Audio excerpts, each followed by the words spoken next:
Loana, je rêve de serrer ma fille dans mes bras.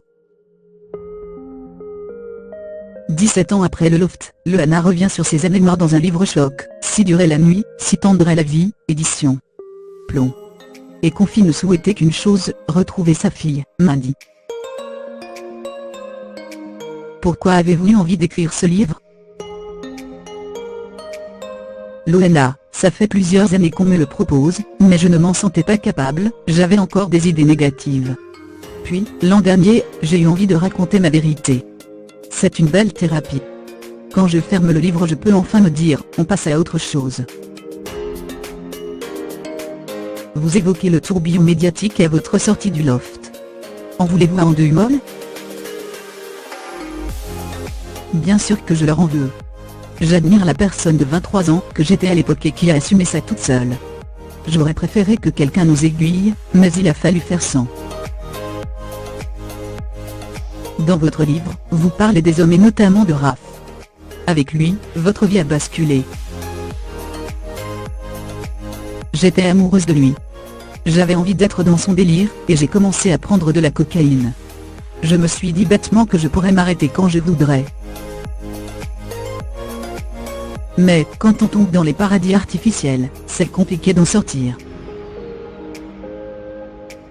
Jusqu'au jour où une amie vous retrouve à terre dans votre salle de bain. Je suis restée des jours dans le coma, et quand je me suis réveillée, j'avais le visage tuméfié, les genoux râpés comme si on m'avait traîné sur plusieurs mètres. Après cet épisode, je ne mangeais plus, je ne dormais plus.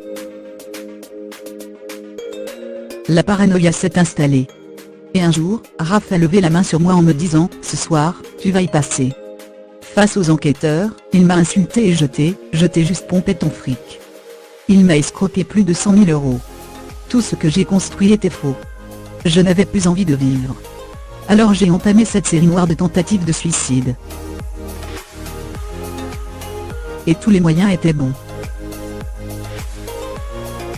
J'ai vu des psychiatres. Je leur disais ce qu'ils avaient envie d'entendre pour avoir des médicaments. J'ai commandé du GBH sur internet. Tout était bon à prendre.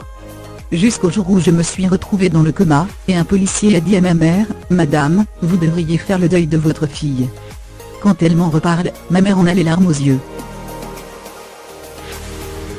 Mais vos démons vous poursuivent et vous tombez dans l'alcool. Vous buvez du whisky dès 7 h du matin. J'ai pris beaucoup de poids à cette époque et j'ai bu beaucoup d'alcool. C'était pour oublier. C'est normal que ma fille m'en veuille. Vous parlez ouvertement de votre fille, Mandy.